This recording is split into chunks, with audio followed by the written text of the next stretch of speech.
to A Well-Designed Business. My name is LuAnn Nigara, and I'm so glad you found this podcast. Together with my husband Vince and our partner Bill, we have grown our company WindowWorks from the ground up.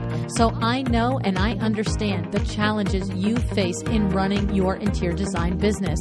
I also know that your talent alone isn't enough to ensure your success.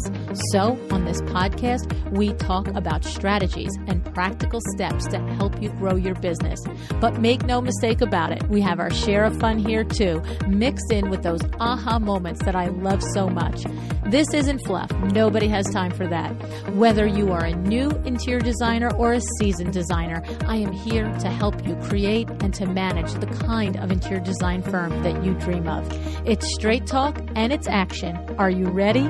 Let's get started. Hi, welcome to A Well-Designed Business. It's Power Talk Friday.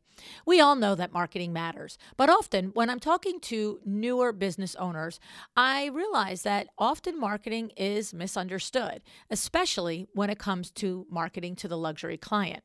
My guest today, Robyn White, understands both of these very well. And today she's here to talk about what marketing actually is and how marketing for the luxury client is different and how you need to incorporate your personality and your story into your messaging. I connected with Robyn through our good friend of the show, Nancy Ganskaufer. And if you're not sure who Nancy is, she was on the show many times. She's a co-author in my first Power Talk Friday Experts book. And she was recently on the podcast, number 841, telling us about her Profit Insiders for Interior Designers coaching program. So if you're new and you haven't heard about her, I encourage you to go to our show notes and we'll put the link there. Now, what I know is anybody that comes to me through a referral from Nancy is going to be somebody who knows their stuff. Okay. Robyn White is the owner and founder of RDW Design Studio, a boutique website design studio located on Cape Cod, Massachusetts. Robyn specializes in helping interior designers, architects, stagers, and organizers elevate their website so that it reflects the high quality work that they're doing and so that their business has the online home that it deserves. Through her website design, she positions her clients as the premium choice by making the right first impression online. Before we get to the show, a reminder to check out LuAnnUniversity.com. If you're struggling to create systems in your design or window treatment business, if you want to know how to create a design for construction spec book, if you want to know how to up your marketing game to fill your pipeline, well, we have a class for you. Go to LuAnnUniversity.com to learn more and to learn when the next semester is starting. All right, happy to introduce you to Robyn. Hi, Robyn. Thanks so much for joining me on the podcast today. Hi, LuAnn. I'm happy to be here. So first of all, a huge shout out to our mutual friend, Nancy Ganskaufer, for introducing us. And I'm so happy that she did. And a high five and hello to my friend, Nancy. Here's the thing. We're going to talk about marketing and branding and all the fun, good things today. And you said to me when if anybody's been on the podcast, I always sort of get your opinion. Like, where do you think we start? What's our tipping off point here? And I had a thought that what it was, and you said, I'd really like to start with what is marketing? And I thought, all right, let's do it. I think I know what that is. I think people do, but you know what? As soon as I heard you say that, I literally said to myself, I'm going to learn something. So Robyn, tell us what is marketing? Excellent question. So marketing, I would just like to start out and say, it's not sales. Marketing is how you generate awareness about your business. It's creating energy and putting things out in the world. And it's about creating a connection. And without marketing, you can't generate sales because if people don't know your business exists, you can't sell your product or service to people. And I would just love to say that the more marketing you do, the more you'll start to realize that people don't care that much about what you're trying to sell to them because it's not about them. When you turn the tables and make your marketing all about how you help them and what problems you solve, they become interested. Marketing to high-end clients is really different because your services aren't necessarily a necessity. You're still solving a problem, but sometimes it's more emotional. So let's just take a few examples. Like a luxury watch brand is selling status. They're not just selling a timepiece. A luxury perfume is selling attractiveness and confidence. And a luxury hotel is selling comfort, complete relaxation, and even status. So, okay, so I did learn something. Yay. We can all leave now. LuAnn loves it when she learns something. Okay, so two things that it's funny. I feel like when you have conversations like these, especially if you've been in business a minute or two, you sort of hear it and you're like, oh, yeah. Right. And so what it strikes me as, my friend Jessica Harling gave me a book by David Allen called Getting Things Done. Is it that book? Now I'm going to go crazy. Or is it like one of the Mike Michalowicz books? See, I hate when I forget the little detail like that. But Robyn, one of these books talked about what is the next first thing to do, right? So you're going to build a website. And it's like, okay, well, are you going to pick your colors? No. The next first thing to do is hire a website developer, right? Like it's actually not. It's not. Back it up again. It's interview and research website developers, right? And so when you talk about marketing is building the awareness of your company, that reminds me of that process of really breaking something down so that you actually can effectively do the next step. So the first step in, let's call it selling, is all the way backed up to marketing, which is building the awareness that you even exist. Correct? Am I reading you right? Exactly. And I love what you just said about that first step. That's brilliant. Yeah. I wish I knew which darn book it was in because, and here's what I'm just telling everybody. Just read both books. They're both great. So, okay. So the thing is then we have the nuance of selling to the luxury consumer and marketing, I should say, clarifying marketing to the luxury consumer, because that is a very different thing. And I also know that each of us enters the marketplace in I am the same person, but I'm going to enter the luxury marketplace for one item, and for another item, I might not enter the luxury. So if I'm going on our, 30-year anniversary, vacation, I might enter the luxury marketplace for the hotel. But if I'm going to buy my grandkids sneakers, I might enter Walmart.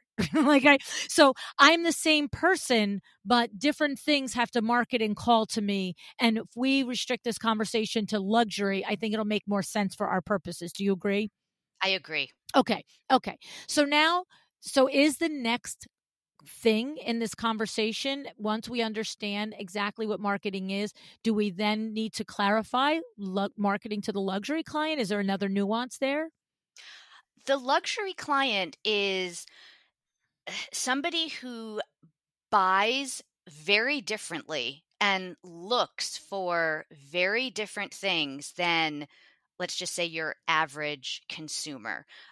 So you need to market to them in a different way, in a way that is going to make them buy into you, your brand, your business, your service or product. A way to do that is to be a perfectly framed mirror.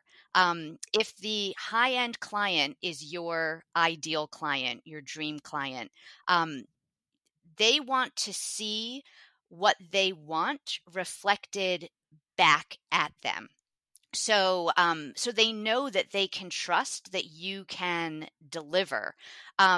So let's use a website for an example. They want to see when they land on your website exactly what they're looking for. So as they're sort of scrolling through that figurative hall of mirrors, let's call it, unless what you do and your work is framed in the right way to make you stand out and make them stop in their tracks, your kind of just a pane of glass.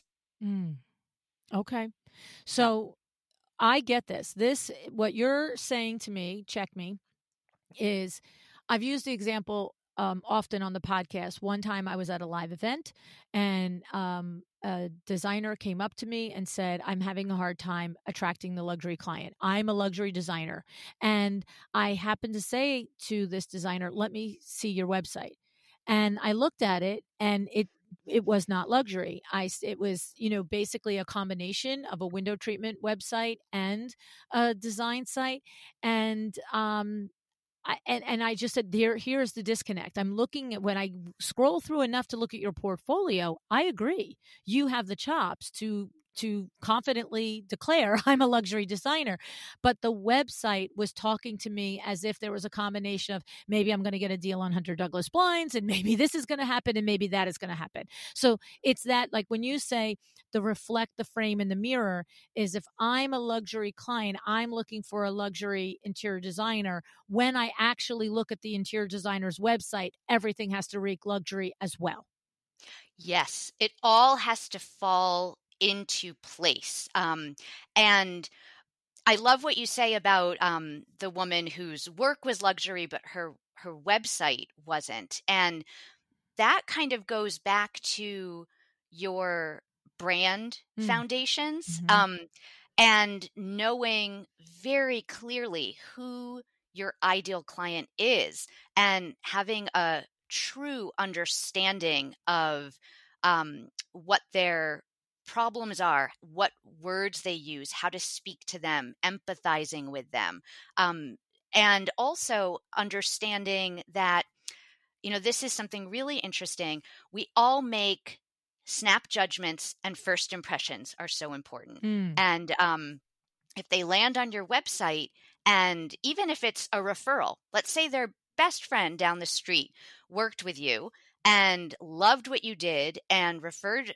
this next person to you, they go to your website and the high quality of work that the neighbor referenced isn't reflected in the presentation of your website. That disconnect is going to immediately instill a lack of trust. Right.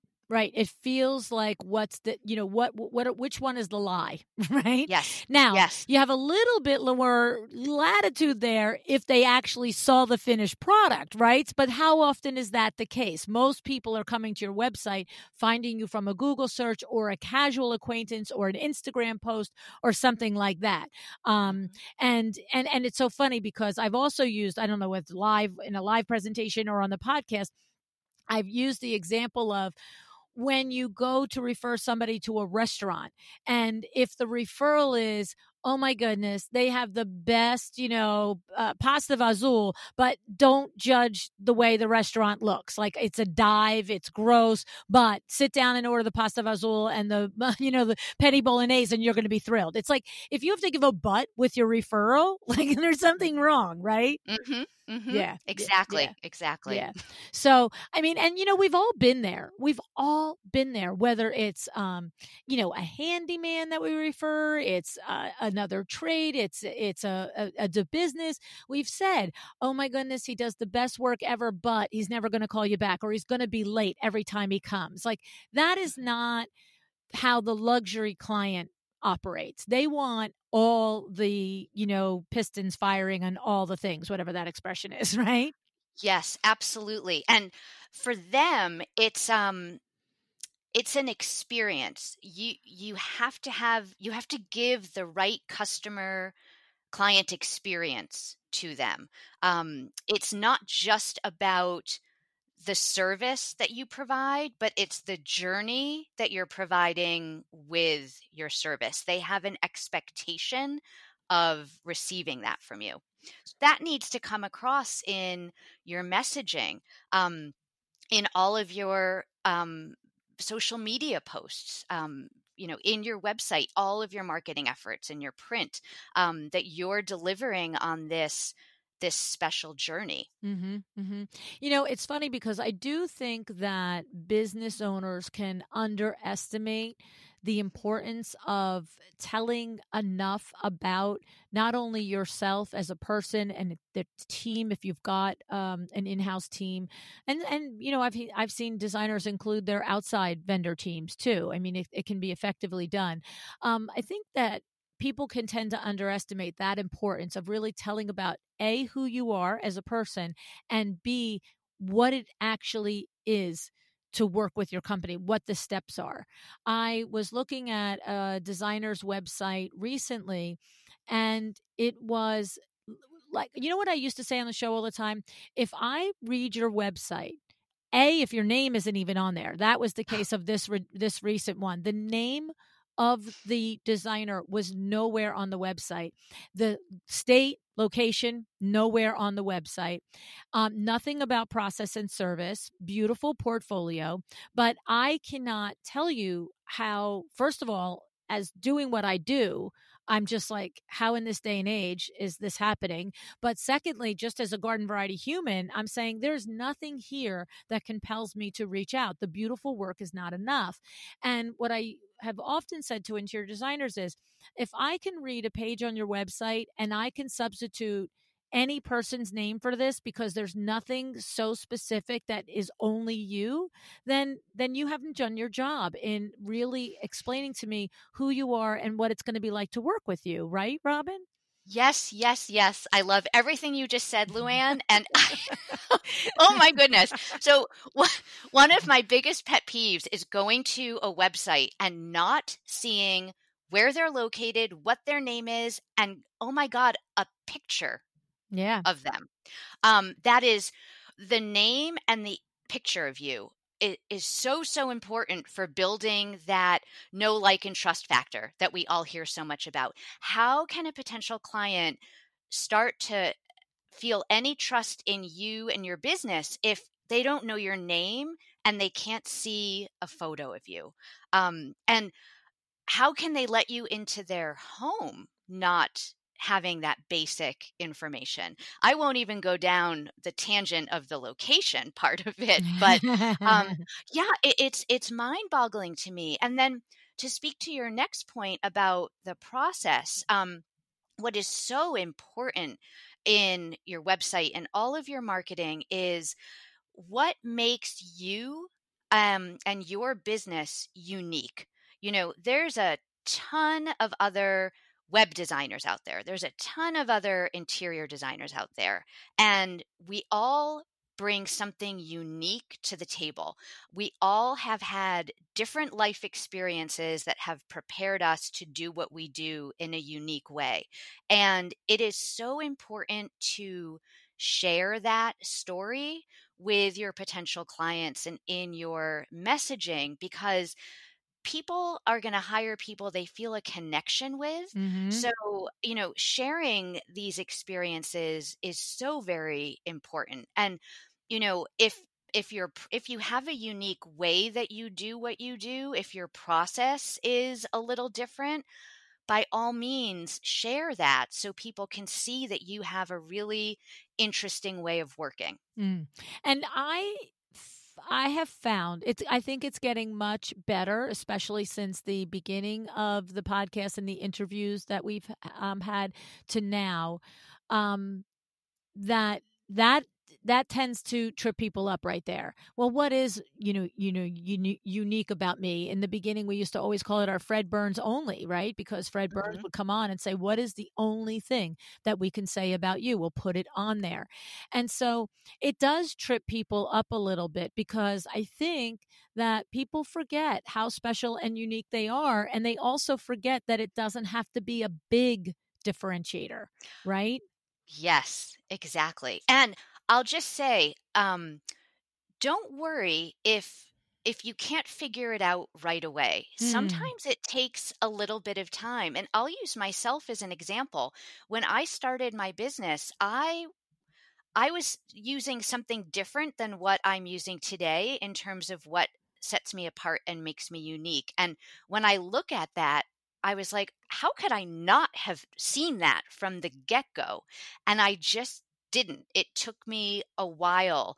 And you can have different iterations of it as well as your business grows and evolves. But we all have experienced different things, held previous jobs, whatever the case might be, that make us uniquely equipped to solve the problems that our ideal clients are facing. Right, right. I mean, that the thing is when you say you don't really always know it at the beginning, right? I know Nicole Heimer has always, from Glory and Brand, has always, I always remember hearing in her head, and hearing in my head her saying to me, LuAnn, ask people why they Yes. work with you. Ask people why they selected Window Works, or they want to be on your podcast, or they are wanting to become members of Exciting Windows. Because sometimes what happens is you're not really sure, but what we find, especially at like Exciting Windows, almost every single person that comes to Exciting Windows is saying, yes, I'm a window treatment company. I'm profitable, but I feel like a chicken without a head. I'm like running around without system and process. And of course, you just found the VIN man, like the systems guy. You know what I'm saying? And so, like, when that happens, two things happen, right? Two things happen. We start to use that in our messaging. But then secondly, we just automatically smile and we feel like, okay, we know we can help this person because this is his superpower, right? Hmm. I think that's brilliant what Nicole said. And one easy way to do that, if you're not comfortable asking, is read through past client testimonials that you've received and see what kinds of words pop up over and over again. And you then know, well, this is something that stands out, that makes you unique, that several clients of yours have noticed, and you can start playing into that. Mm-hmm. Exactly. Exactly. So the thing is, we have to do some work. We have to figure out what makes us different, what is the unique differentiator. If we're not 100% sure, we can work through it a little, or we can ask some clients that we've done some work with. But then what we have to do is we have to then translate this into credibility, right, Yes. Robyn? So how do Yes. we do that? So credibility is so important for the high-end clientele. Um, they need to know that you have the expertise to deliver on what you're saying you can do. And one fantastic way to show credibility is those all important client testimonials. Okay. And those should be featured on your website, social media posts. You can feature those in your email marketing, but nothing is a stronger sales pitch than words that aren't yours, a Okay. previous client saying how wonderful you are. So that is tip number one, to Okay. really make use of client testimonials. And I'll just say, from my standpoint, when it comes to your website, I don't actually recommend a completely separate testimonials page because I Mm, don't think everybody is really going to go there. mm, What I think is a much smarter thing to do is take little excerpts from the longer testimonials that your clients give you and sprinkle those on the various pages of your website. So pull out a sentence that speaks directly about you. That should go on your about page. A sentence that speaks directly about your full service design, that should go on that service page, things like that. So the social proof from your client is right on the page that it belongs on. I love it. I have to say, I just can't not say that Nicole is exactly the same way. you know, she also is like, and that's what she said, we're going to sprinkle them all the way throughout. And this one is going to go on this page and this one's going to go on that page. So, that's just awesome. When you're a professional, you know what you're doing, the information and the message lines up, right? Yes, yes. And Okay. then another way to show your credibility is, highlight publications that your work has been featured in, podcasts that you've been a guest on. guest blog posts that you might have written, articles that you might have written, let's say for Business of Home, something like that. But you want to show that you are an expert in your field and you're knowledgeable about what you do. And another way that you can show that knowledge is blogging. Okay. Now, I will say, blogging, when you're really trying to attract the luxury market, they're not really going to read those blog posts. Let's be honest. They're Right. hiring you to be the expert. They don't want to know how to find the right contractor, how to pick the perfect paint color for your kitchen. But having those posts written and on your website does establish you as an expert in your field. So they might peruse it, but they're not going to be reading it in the same way that a different kind of client might read those posts. You're 100% right about that, because again, just filtering so much of these suggestions through my experience with looking at, what is it, 5-10 interior designer websites a week? Gosh, help me. Okay. What happens is that's a very interesting observation, because when I come to somebody's website and the blog page is there, and especially if it's laid out really smartly, where it's, maybe it's a picture, it's a box, it's a picture, there's the title, and I don't care if there's 3 sentences to it, because I almost never read it. But I will skim the titles, and you know what exactly the assumption I make is? If the title says how, why we use flat fee versus, hourly, and then the next title is, how we select our vendors and trades, and the next title is, why we blah, blah, blah. I literally just realize, as a garden variety human, I make an assumption because that title says that you've actually supported that. Like I never actually read it to say, do you know what you're talking about? Right? I just literally say, my goodness, there is a dozen blog posts here on almost every aspect of running an interior design firm. This is a well-run firm. Duh. Like, I don't, you know what I'm saying? And I will tell you. It's the perception. Yeah. And that's what I'm saying is, it's like, and the interesting thing is, you would think in my vetting process, I would actually say, well, I have to read the article to see if it makes sense, but I don't. I'm just observing my own behavior here. I don't, but I've also can tell you, I've never had that impression of somebody having a well-run firm based on the website visit and the interview didn't support it. I've never, ever said, holy cannoli, you are so not what your website is. You are not nearly as buttoned up. And that's regardless. I mean, you're never going to hear me on the show say you're not buttoned up, right? But I know the difference in an interview. I'm just going to tell you.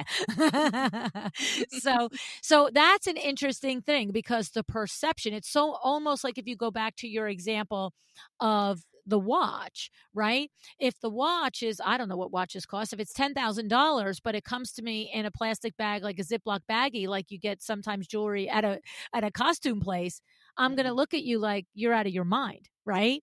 It has to be wrapped up in all of the accoutrement. And so those blog posts and those testimonials and all of those things are kind of like the wrapping on what I'm expecting as the interior product that I'm going to purchase, right? Exactly. And it kind of goes back to luxury is an experience. So yes, you want that watch, that very expensive watch, to be presented to you in an elegant, extraordinary, exquisite way. And that's very important. And that's all part of that brand.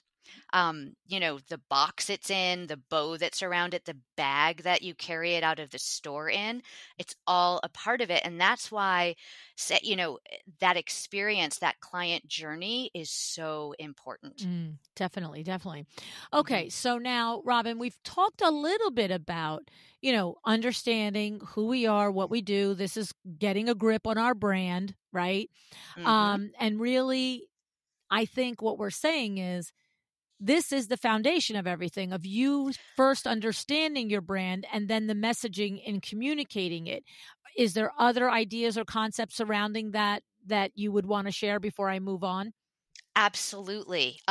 You can say that you're luxury until you're blue in the face, but actions and visuals speak louder than words. So if there's a disconnect between your messaging, claiming that you're a luxury provider, service provider, and how your brand looks, that's going to breed distrust and suspicion in the minds of your prospective clients. So the brand visuals are incredibly important because that's what people will see before they read anything.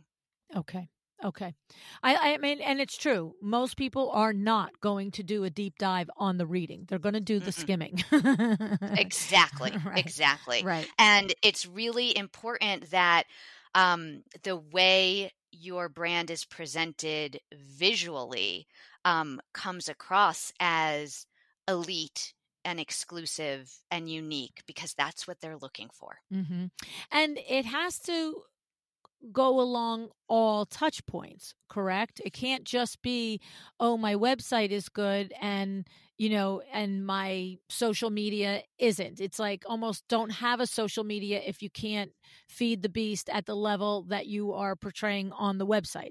Am I right on that? Or where do you feel? Okay. Absolutely. You have to keep a consistent aesthetic across all touch points. And it's not just digital. So yes, website and social media and emails, but also print. And think about your office space. If you're doing any type of Zoom calls with your clients, prospective clients, if you do a discovery call on Zoom, make sure what they're seeing behind you and how you present yourself also ties in with your brand aesthetic. Everything just ties together. People can get impressions off of more than just your digital world.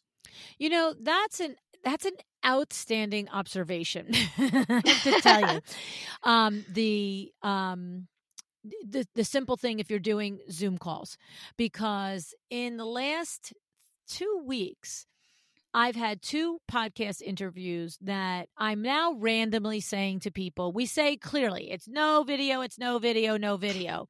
And now I'm randomly saying to people, if you want to do video, everybody wants me to do video. I'm going to start to do these by video. And I had 2 designers, one last week and one the week before.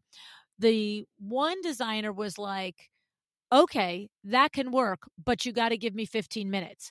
And literally it was 5 minutes, but literally the designer called her assistant and I'm watching them in the camera. There they are. They're moving books. They're setting up a plant. They're like Yep. literally staging the back, right? Mm-hmm. Like behind them, which prior to that, I thought looked completely fine. You know what I'm saying? And like literally completely stage it at the way only a designer could. And then another designer said to me, there's no way I can get this place in order right here, right now. I just have had a big, team design session. It's chaos here right now. No, we're not doing video. And what I like is that they were both protecting, to your words, the actual entire experience. So they're going to come on the show, talk about how their business is and what their processes are and their systems and that who they serve. And then they were absolutely aware that if anyone watched it on YouTube as opposed to listen to it on a podcast app, they didn't want the disconnect. That's pretty cool, isn't it? Yes, that's very cool. And it's really important, especially for that initial discovery call where this is the first, call it face-to-face interaction you're having with that potential client. They're looking at everything. They're looking at you, how you behave, your body language, and they're looking at what's behind you. And, styling those shelves and getting the right books there and the right plant to be cohesive with who you are and your brand is so important. And you need to be authentic. I would just like to say that. I mean, I think that being authentic in your brand is incredibly important. Like if you're fun and whimsical, don't try to appear as, serious.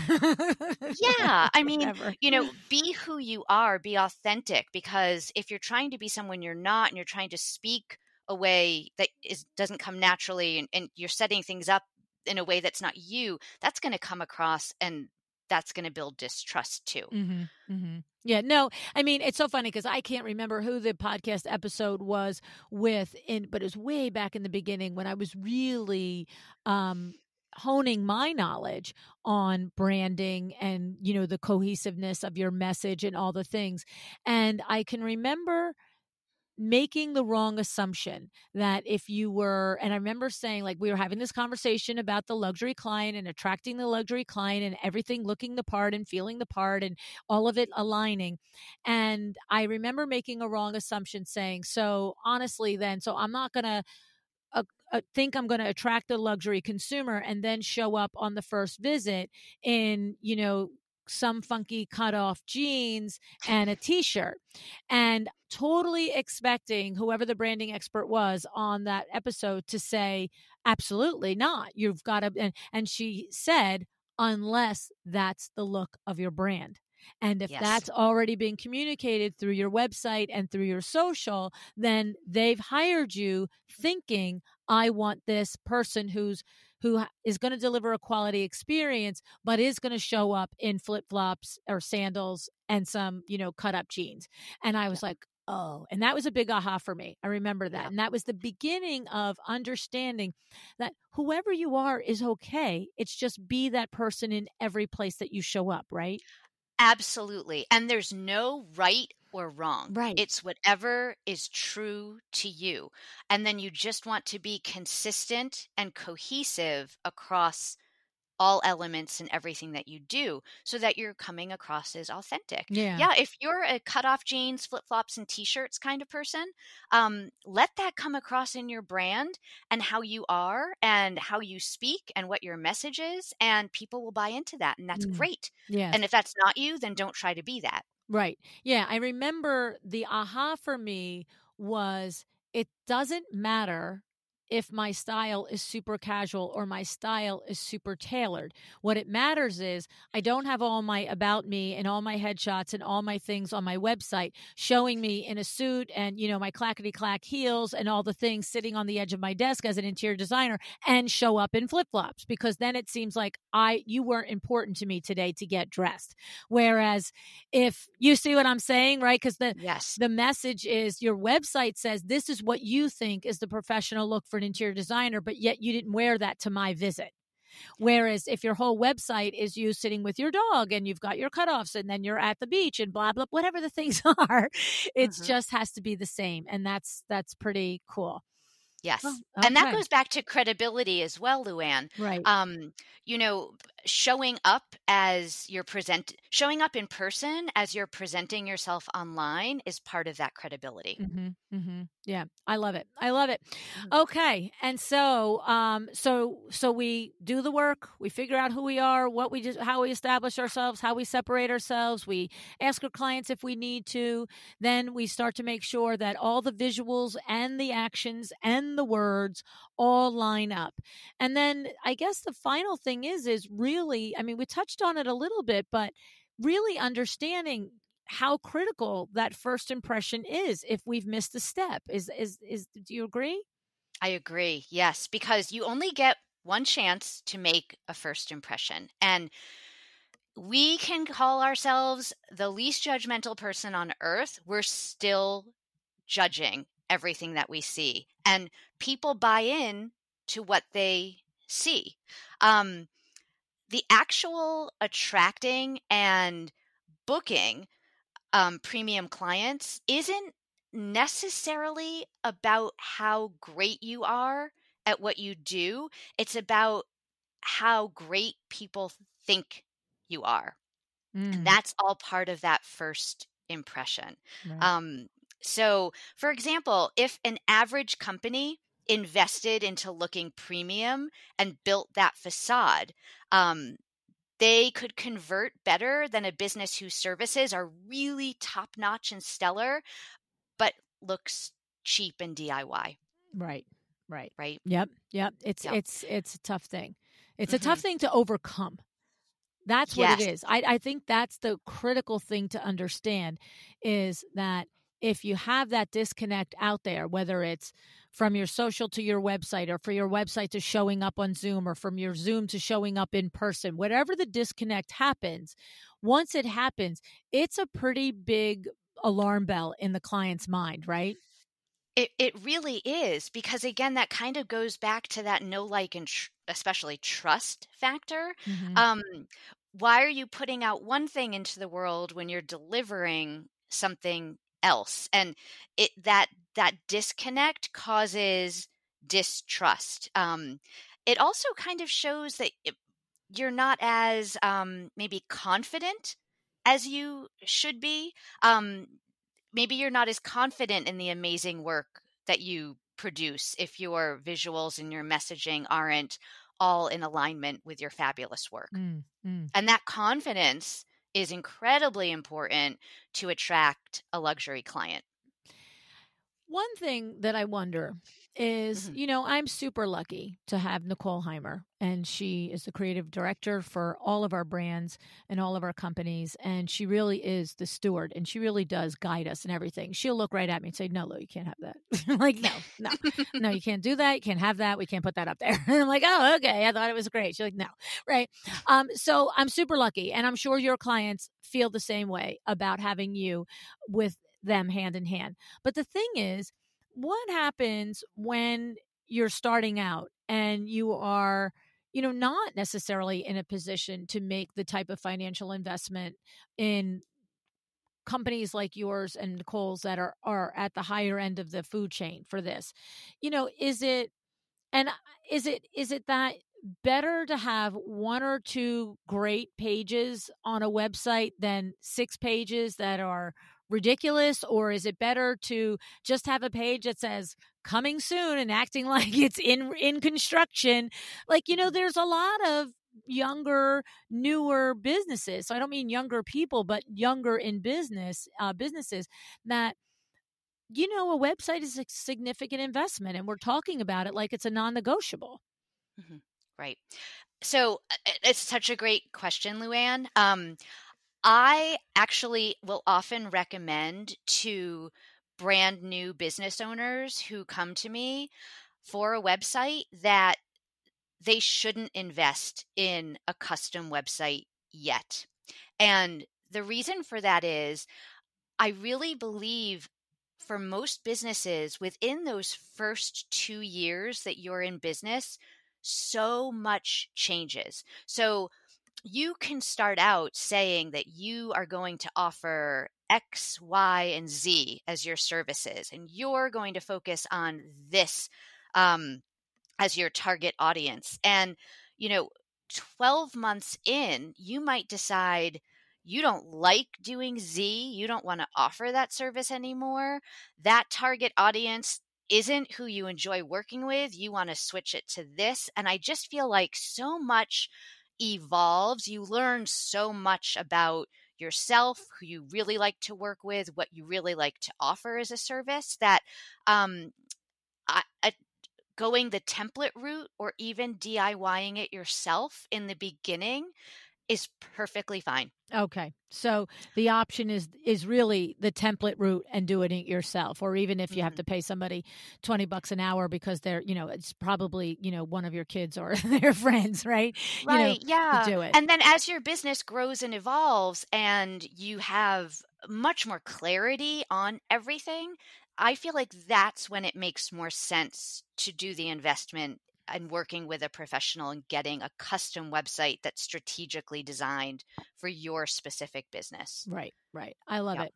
I love it Yep. because, there are different places where we are in our different businesses. And, I know certainly, over the years, we have invested more and more in our business websites, but it's also as the business has grown. And of course, I've learned the importance of it and so forth. And even then, I got to tell you, like, if I, you know, it is something that, it's tough because you do it. And to your point, like your point of view changes, different things change. And if you're not always looking at it, it's sort of like you really do have to kind of come back to it every 2 or 3 years and say, huh, What are we doing here now? This isn't us anymore, or this doesn't express all the things that we do, or, we've morphed this service. And that's a tough thing to stay on top of, but it's important, right? It's very important. And having a website, I think, is very important, even if it's not professionally done. I feel like it's the yellow pages of Yes, today. I agree. As a business, you have to have one. And I feel that the message that it sends to potential clients if you don't have one is that maybe you're a hobbyist, or you don't take your business seriously. Mhm. So far better to have something up there that's not perfect and professional, but you've got all the basic information that a potential client would need to work with you, to Right. contact you, Right.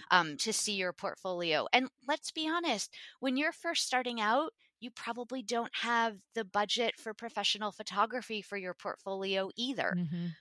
Right. And some people, when they're first starting out, don't even have any projects under their Right. belt. Right. Right. So, it's that's when you need to photograph your own home Right. that you've done, put up mood boards and renderings just to show what you're capable of doing. And your website, I like to view websites as living creatures. You can't just put it up there and leave it. You really do have to stay on top of it and constantly be tweaking to it and making the changes as your business changes. Mm-hmm. Mm-hmm. Absolutely. 100%. I love it. Can you think of anything that I left out of the conversation? One thing I would absolutely love to just mention is when a high-end client is making a luxury purchase, it's an emotional decision. It's made from the heart, not the head. So you really want to, in all of your marketing, in your messaging, you want to appeal to their emotions in what you're doing. Because if you can, when they're buying with their head, it's a need. And when they're buying with their emotion, it's a want. And there's a big distinction there. So that's just a little tidbit I wanted to share that can really, truly make a big difference. I love that. That is so true. I mean, honestly, luxury is a want, not a need, period. Right there. I mean, the definition of luxury. I think I did an article on Window Fashion Vision last year about that, because I think they're, every once in a while, like I come up with my own topics, but every once in a while they give me a topic. And the topic was, the luxury consumer. And of course, that magazine is primarily for the window treatment industry, which is different, right? It's an adjunct industry. Our businesses are a little different. It's not necessarily all wrapped up in as much beauty and expectation of luxury as the interior design industry is. But I remember making the case, even selling a wood blind is a luxury transaction, because when they come to a professional window treatment person for that, they have decided not to go to the box store. They've decided not to take their own measurement. They've decided not to go to the box store, drive all the way down there, look through 9,000 racks to find the size that's the closest size to the measurement that they have on the stupid square of paper. And they have now gone, decided not to go home and have the 4-hour argument with the partner about what drill and what screw to use to hang the darn thing. They have decided to pay you to do that. And even if it's a $450 wood blind, it's a luxury purchase. And so certainly if that's true at $450, it's true at $45,000. You know what I'm saying? Mm-hmm. Absolutely. Yeah, you're not just an interior designer. You're a trusted advisor and a guide. Right. With window treatments, it's the same thing. They're looking to you for advice and guidance. Love it. Trusted advisor and guide. And that rolls into what I'm always saying is be the leader in the room, right? Yes. They're hiring you to lead the project. Right? Yes. So I love it. So Robyn, I just want to say thank you. Thank you tons for showing up. I appreciate that you shared your expertise here. And I love that, I always talk about it like, clicking the gears. A lot of the concepts that you mentioned are concepts that I'm familiar with, others might be, but you said them in a different way and you add different nuance to it. And that's the part that I appreciate. So thanks tons for showing up. And will you tell us how we reach out to you if we're interested or we want to see your work? Absolutely. And thank you so much, LuAnn. I can be found on my website, which is rdwdesignstudio.com. And I can also be found on Instagram, and it's at RDW Design Studio. And I post lots of helpful tips every week, especially for people who are looking to design their own website. Oh, interesting. Okay, awesome. Well, thanks ton for being here, Robyn. I appreciate you. Thank you, LuAnn. It's funny how a question as simple as what is marketing can teach you something. And even me, like, I've been in business a billion years and I was like, right? But Robyn had so many insights in addition to this that let's run through them, right? First of all, I have always been a big proponent of marketing. Learn this straight out from the Vin Man from day one in WindowWorks. Every dip in our business, through every hard time, through every recession, we've made sure that marketing at WindowWorks stayed strong, stayed present, okay? And the reason is because without marketing, like Robyn said, sales don't happen. You have to make sure people are always aware of your business. Bottom line, point blank, that's it. We know it, but we don't always do it. And that's where we trip up. Okay. It's important to think about the difference too between marketing for a luxury client versus marketing for a low ticket item. Luxury clients are looking for a valuable connection with you and your brand. And that's where everything that Robyn talked about today comes into play. I've talked before about the importance of making sure that you are reflected on your website, your name, your story, your Fred Burns only, right? The thing that is unique to you. This is helpful advice for marketing in general, but when we talk about interior design, I think it's a non-negotiable, right? It's such a personal service that you offer people. It's critical that they have an idea of who you are or they won't call, right? So think about your website right now. Is it generic? Can I substitute any other designer's name for your name on your website? And would it still read normal, right? Or is it actually reflective of who you are and what value you offer your consumer? Okay. When you're asking someone to spend tens of thousands of dollars, hundreds of thousands of dollars on a project, it's like I said, it's a non-negotiable. You have to start with the building of the confidence and the trust and that connection with the client. And your website is one of the most important places to do this. You have to give clients a reason to say to themselves, you're the answer. You're the one. You are the one who is going to make my home feel amazing. Okay? They're looking for an emotional outcome. So there has to be an emotional connection to taking that step with you, right? Now, you know that I am so lucky that I have Nicole Heimer of Glory and Brand to take care of all of these things for me in all of our businesses.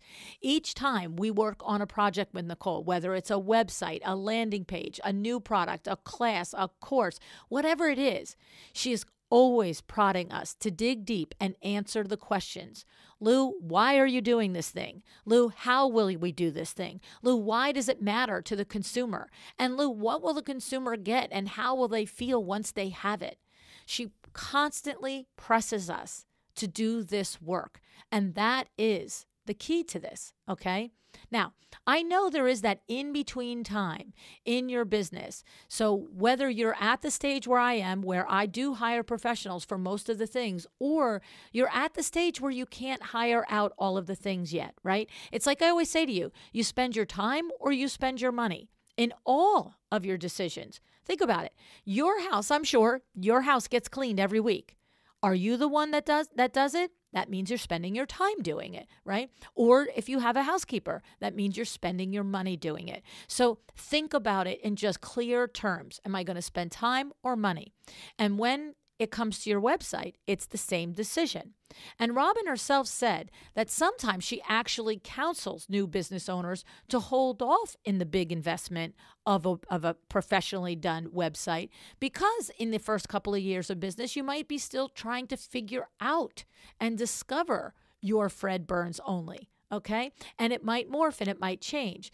So my point is whether you use a DIY template or you work with a professional to do it, the truths are there. The tenets are there. The foundation is there. And that is the things that you have to do the work to connect to who you are and what you do and how you do it. Okay? So it means taking the time to do it. But that's okay, because it's a worthwhile experience. It will spill over into all the things that you do in your business, not just your website. It will be a valuable exercise. All right?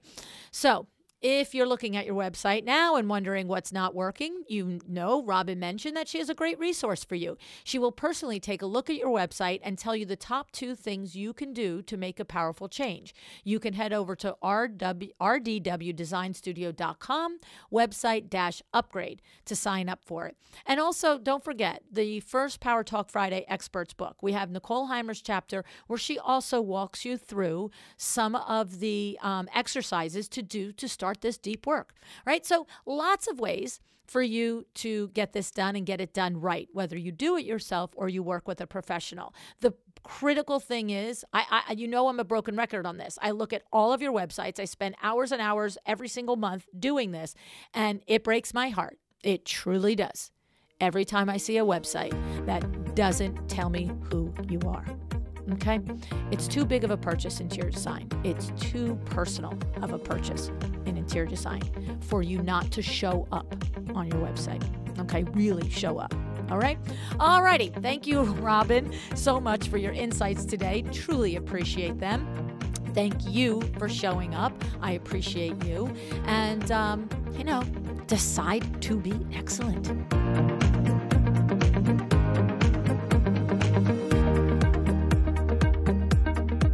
Thank you for joining me today. This podcast is a production of LuAnn Nigara, Inc. If you want to know more about me, my books, or LuAnn University, go to LuAnnNigara.com.